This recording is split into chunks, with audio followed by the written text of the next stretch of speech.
Oi, gente do bem. Vamos apoiar as publicações da Fundação Bezerra de Menezes? É só curtir, se inscrever no canal, ativar as notificações e compartilhar com os amigos. Simples assim.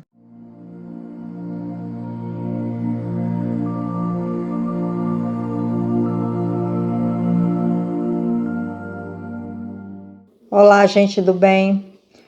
Estamos aqui continuando com o nosso estudo de Evangelho segundo o Espiritismo. Dessa vez, o capítulo 3, Há muitas moradas na casa de meu Pai.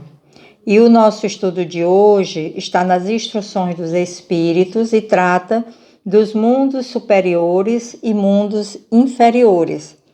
Como nós sempre fazemos, a leitura e depois alguma consideração. Então vamos à leitura. A qualificação de mundos inferiores e de mundos superiores é antes relativa do que absoluta, pois o mundo é inferior ou superior com relação àqueles que estão abaixo ou acima dele na escala do progresso. Tomando a Terra por comparação, pode fazer-se uma ideia do estado de um mundo inferior, supondo os seus habitantes no grau evolutivo dos povos selvagens e das nações bárbaras que se encontram ainda em nosso planeta, como restos do seu estado primitivo. Nos mundos mais atrasados, os seres que os habitam são de certa forma rudimentares, possuem a forma humana, mas sem nenhuma beleza. Nesses, os instintos não estão abrandados por nenhum sentimento de delicadeza ou de benevolência, nem pelas noções do justo ou do injusto. Apenas a força bruta é a lei. Sem indústrias, sem invenções, os habitantes dedicam as suas vidas à conquista de alimentos. Entretanto, Deus não abandona nenhuma de suas criaturas. No fundo obscuro dessas inteligências, encontra-se latente a vaga intuição de um ser supremo, mais ou menos desenvolvida. Esse instinto basta para que uns se tornem superiores aos outros, preparando-se para a eclosão de uma vida mais plena, pois não são seres degradados, mas crianças em crescimento.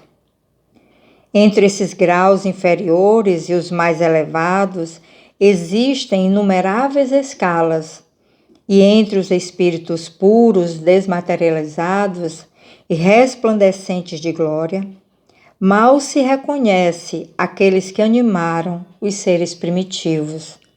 Assim como no homem adulto, mal se reconhece o antigo embrião. Nos mundos que atingiram um grau superior, as condições da vida moral e material são diferentes das encontradas na Terra. A forma dos corpos é sempre, como por toda parte, a humana. Entretanto, mais embelezada, aperfeiçoada e, sobretudo, purificada. O corpo nada tem da materialidade terrena e não é, consequentemente, sujeito às necessidades, às doenças e às deteriorações decorrentes do predomínio da matéria. Os sentidos mais sutis têm percepções que a rudeza dos nossos órgãos sufoca. A leveza específica dos corpos torna a locomoção rápida e fácil. Em vez de se arrastarem penosamente sobre o solo, eles deslizam, por assim dizer, na superfície ou pelo ar, sem nenhum esforço além da própria vontade. À maneira das representações dos anjos, ou como os manes dos antigos campos elíseos. Os homens conservam à vontade os traços de suas existências passadas e aparecem aos amigos tal qual estes os conheceram, mas iluminados por uma luz divina, transfigurados pelas impressões interiores, que são sempre elevadas. No lugar de rostos pálidos, devastados pelo sofrimento ou pelas paixões, a inteligência e a vida resplandecem com esse brilho que os pintores produziram pela auréola dos santos. A pouca resistência que a matéria oferece a estes espíritos já bem avançados facilita o desenvolvimento dos corpos e abrevia ou quase anula o período da infância. A vida, isenta de preocupações e de angústias, é proporcionalmente muito mais longa do que a da Terra. Em princípio, a longevidade é proporcional ao grau de evolução dos mundos. A morte não tem os horrores da decomposição e de longe é motivo de pavor. Ela é considerada uma transformação feliz, pois não existem dúvidas sobre o futuro. Durante a vida, não estando a alma encerrada numa matéria compacta, irradia e goza de uma lucidez que a coloca num estado quase permanente de emancipação, permitindo a livre transmissão de pensamento ou do pensamento. Nesses mundos felizes, as relações de povo a povo, sempre amigáveis, nunca são perturbadas pela ambição de dominação, nem pelas guerras que lhes são consequentes. Não há mestres nem escravos, nem privilegiados pelo nascimento. Somente a superioridade moral e a intelectual estabelece a diferença de condições e confere a supremacia. A autoridade é sempre respeitada, porque decorre apenas do mérito e se exerce sempre com justiça. O homem não procura elevar-se acima do homem, mas sobre si mesmo, aperfeiçoando-se.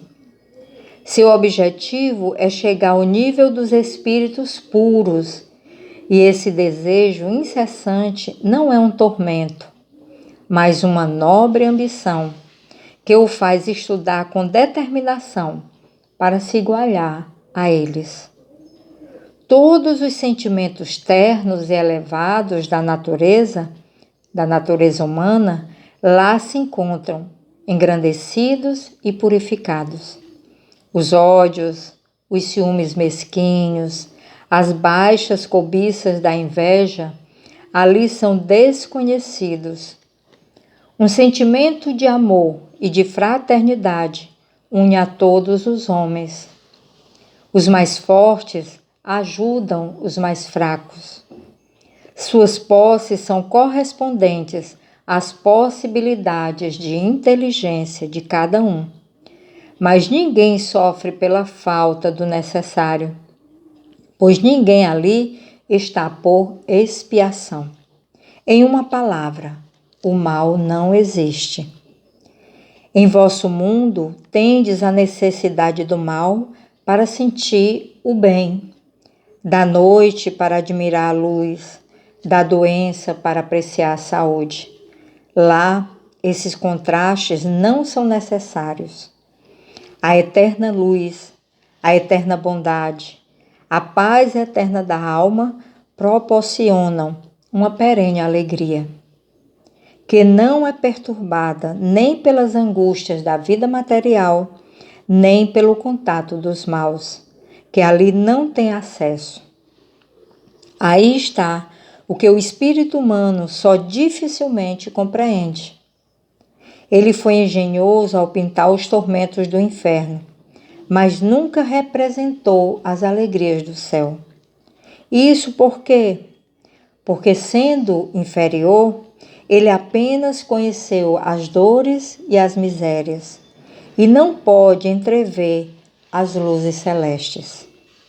Ele não pode falar daquilo que não conhece, mas, à medida que ele se eleva e se depura, o seu horizonte se amplia e ele compreende o bem que está diante dele, assim como compreendeu o mal que ficou para trás.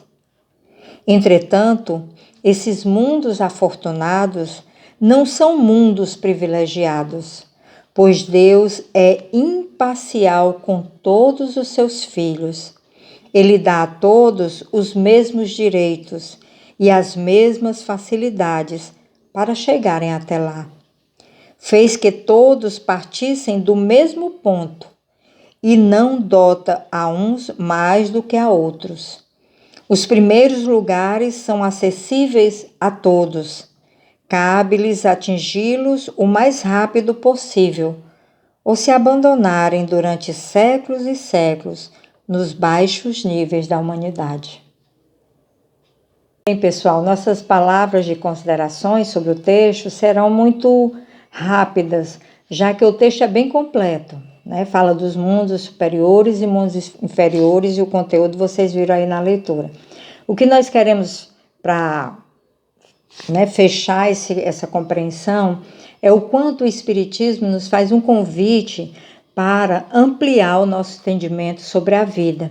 Esse capítulo, especialmente, Há Muitas Moradas na Casa de Meu Pai, nos faz um convite a ampliar nossa visão, alargar nossa visão acerca da vida como um todo, né? A vida, a existência enquanto existência material e espiritual, mas também planetária. Então, também é um convite, pelo que nós vimos, a diferença do estágio de evolução inferior e superior, para que a cada dia mais façamos os nossos esforços em melhorarmos quem somos, evoluirmos nas nossas qualidades, nos nossos talentos, nas nossas virtudes e melhorarmos a cada dia. Então, que assim seja e assim será.